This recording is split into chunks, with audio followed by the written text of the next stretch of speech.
बहुत समय पहले की बात है। एक विशाल और समृद्ध राज्य पर राजा प्रताप सिंह शासन करता था। राजा प्रताप सिंह अपने न्याय, वीरता और प्रजा के प्रति अपने कर्तव्यों के प्रति समर्पित थे। वे अपनी प्रजा से बहुत प्रेम करते थे और उनकी भलाई के लिए हमेशा तत्पर रहते थे। उनकी 7 पत्नियां थीं: रानी माधवी, रानी सुरेखा, रानी कावेरी, रानी यशोधरा, रानी प्रिया, रानी मंजीषा और रानी ध्रुविका। 7 रानियों का अपने अपने तरीके से राज्य में विशेष स्थान था। माधवी बुद्धिमान और गंभीर थी, सुरेखा स्वार्थी और ईर्ष्यालु, कावेरी महत्वाकांक्षी, यशोधरा धनलोलुप, प्रिया सौम्य और दयालु, मंजीषा चालाक और ध्रुविका धूर्त और क्रूर। प्रत्येक रानी की अलग अलग प्रवृत्तियां और महत्वाकांक्षाएं थीं, जो राजा के दरबार में जटिलता और साजिश का बीज बोती थीं। राजा प्रताप सिंह ने राज्य को समृद्ध और खुशहाल बनाया। उनके शासनकाल में प्रजा सुखी थी और राज्य में कोई बड़ी समस्याएं नहीं थीं। राजा की 7 पत्नियां भी राज्य के कार्यों में भाग लेती थीं, लेकिन उनकी आपसी ईर्ष्या और प्रतिस्पर्धा हमेशा बनी रहती थी। 7 रानियों के बीच प्रतिस्पर्धा और ईर्ष्या बढ़ती गई। वे राजा का ध्यान और स्नेह पाने के लिए हर संभव प्रयास करती थीं। जब उन्हें यह महसूस हुआ कि प्रिया राजा की सबसे प्रिय रानी है, तो उनकी ईर्ष्या और भी बढ़ गई। उन्होंने मिलकर प्रिया को बदनाम करने और राजा को धोखा देने का षड्यंत्र रचा। रानी माधवी का षड्यंत्र चोरी का आरोप रानी माधवी ने सबसे पहले अपने षड्यंत्र की शुरुआत की। उसने एक बहुमूल्य हार चोरी करने की योजना बनाई और प्रिया के कक्ष में उसे छिपा दिया। फिर उसने राजा को सूचना दी कि प्रिया ने वह हार चुरा लिया है। माधवी ने राजा के सामने आकर कहा, महाराज, महल में एक बहुमूल्य हार चोरी हो गया है। मुझे शक है कि यह प्रिया ने चुराया है। राजा प्रताप सिंह को माधवी की बात सुनकर बहुत आश्चर्य हुआ। उसने कभी भी प्रिया को किसी भी गलत काम करते नहीं देखा था, लेकिन चूंकि माधवी ने यह आरोप लगाया था, वह अपनी जांच करने के लिए बाध्य हो गया। उसने अपने गुप्तचरों को महल के हर कोने में खोजने के लिए भेजा। प्रिया की सफाई प्रिया ने राजा को समझाने की कोशिश की कि वह निर्दोष है। उसने कहा, महाराज, मैंने कोई चोरी नहीं की है। मुझे इस मामले में फंसाया जा रहा है। कृपया मुझ पर विश्वास करें। राजा ने प्रिया की बातों को सुना, लेकिन माधवी के लगातार आरोपों के कारण वह संदेह में था। इसके बाद रानी सुरेखा ने अपनी चाल चली। उसने प्रिया के कमरे में एक जहरीला पदार्थ छिपा दिया और फिर राजा को सूचित किया कि प्रिया राजा को जहर देकर मारने की योजना बना रही है। सुरेखा ने राजा के सामने झूठ मूठ के आंसू बहाते हुए कहा, महाराज, प्रिया आपको मारने की योजना बना रही है। मैंने उसके कमरे में यह जहरीला पदार्थ पाया है।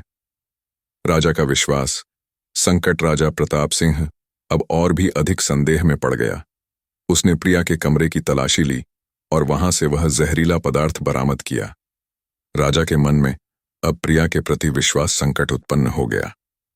उसने प्रिया से कहा, प्रिया, मैं तुम्हें बहुत प्रेम करता हूं, लेकिन यह सब देखकर मेरा विश्वास डगमगा रहा है। रानी कावेरी ने अपने षड्यंत्र को आगे बढ़ाते हुए एक झूठा संदेश भेजा, जिसमें लिखा था कि प्रिया राजा को छोड़कर किसी अन्य राज्य के राजा के साथ मिलना चाहती है। उसने यह संदेश गुप्त रूप से राजा तक पहुंचाया। राजा ने जब यह संदेश पढ़ा तो वह और भी चिंतित हो गया। उसने प्रिया से पूछा, प्रिया, क्या यह सच है कि तुम मुझे छोड़कर किसी अन्य राज्य के राजा से मिलना चाहती हो? प्रिया का उत्तर प्रिया ने राजा को समझाने की कोशिश की कि यह सब एक षड्यंत्र है और वह कभी भी ऐसा कुछ नहीं सोच सकती। उसने कहा, महाराज, यह सब एक झूठ है। मैं केवल आपकी हूं और आपका ही रहना चाहती हूं। लेकिन राजा अब तक संदेह में था और उसे यह समझने में कठिनाई हो रही थी कि कौन सही है और कौन गलत। रानी यशोधरा ने प्रिया पर धन लोलुपता का आरोप लगाते हुए कहा कि प्रिया ने राज्य के खजाने से बड़ी राशि चुरा ली है। उसने राजा के सामने आकर कहा, महाराज, प्रिया ने राज्य के खजाने से बड़ी राशि चुरा ली है और उसे अपने परिवार को भेज दिया है। राजा ने इस आरोप की भी जांच की और पाया कि खजाने से कुछ राशि गायब है। उसने प्रिया से इसके बारे में पूछा। प्रिया ने कहा, महाराज, मैंने कोई राशि नहीं चुराई है। मुझे फंसाने के लिए यह सब किया जा रहा है। लेकिन राजा के मन में संदेह बढ़ता गया। रानी मंजीषा ने प्रिया के नाम से कुछ धोखाधड़ी के कागजात तैयार करवा दिए और फिर राजा को दिखाए। उसने कहा, महाराज, प्रिया ने इन कागजात पर धोखाधड़ी की है और राज्य की संपत्ति को हड़पने की योजना बनाई है।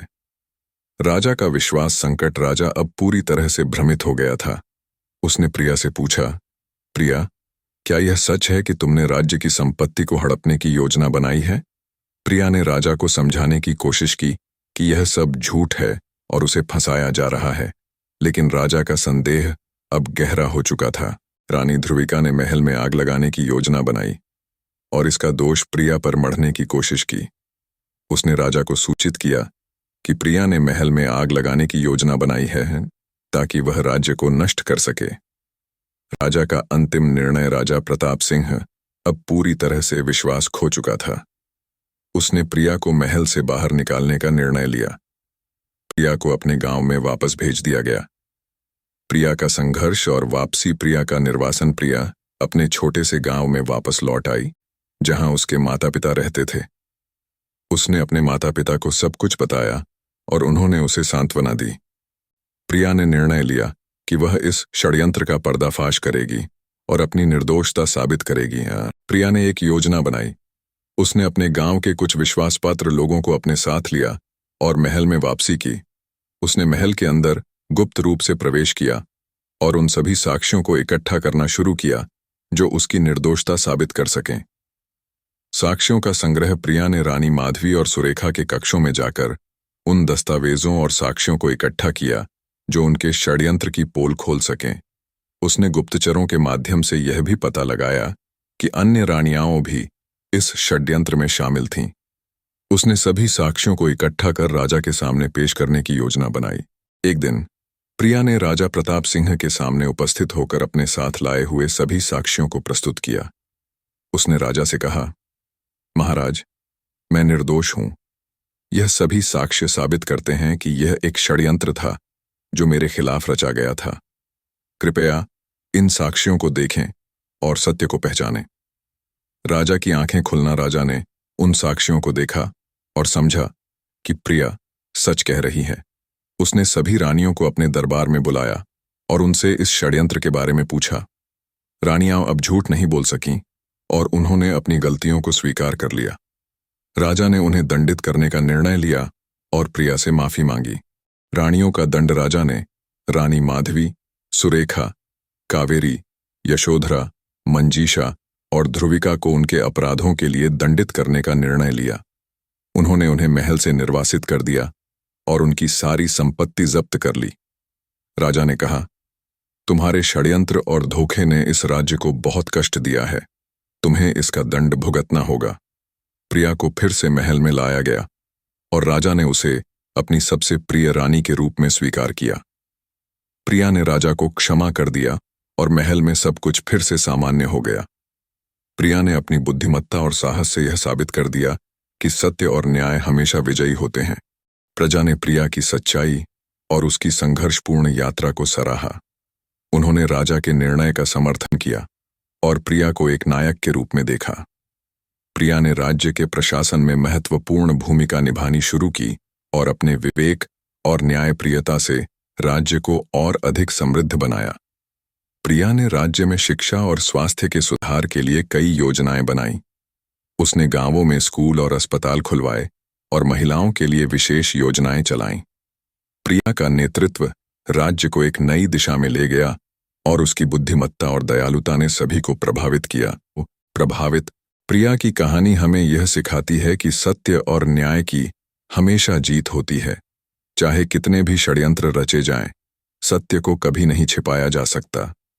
प्रिया ने अपने साहस और बुद्धिमत्ता से यह साबित कर दिखाया कि सच्चाई की हमेशा जीत होती है। राजा प्रताप सिंह ने अपनी गलती को समझा और प्रिया को उसका उचित स्थान दिया। प्रिया की कहानी उन सभी लोगों के लिए एक प्रेरणा है जो जीवन में कठिनाइयों का सामना करते हैं। यह कहानी हमें यह सिखाती है कि हमें कभी हार नहीं माननी चाहिए और सच्चाई के मार्ग पर हमेशा चलते रहना चाहिए। सच्चाई की राह कठिन हो सकती है, लेकिन अंत में उसकी जीत निश्चित होती है।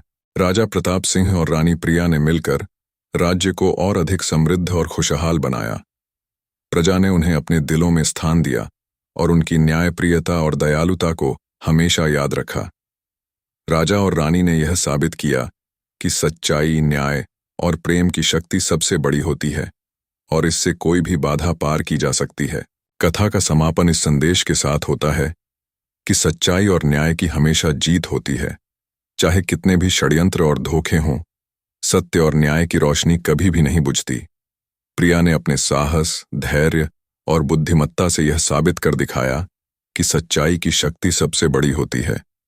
राजा प्रताप सिंह ने अपनी गलती को स्वीकार किया और प्रिया को उसका सही स्थान दिया, जिससे राज्य में शांति और समृद्धि आई। अगर आपको यह वीडियो पसंद आया हो तो इसे लाइक और शेयर करें। चैनल को सब्सक्राइब करें ताकि आप आगे भी ऐसी ही प्रेरणादायक कहानियां सुन सकें। धन्यवाद।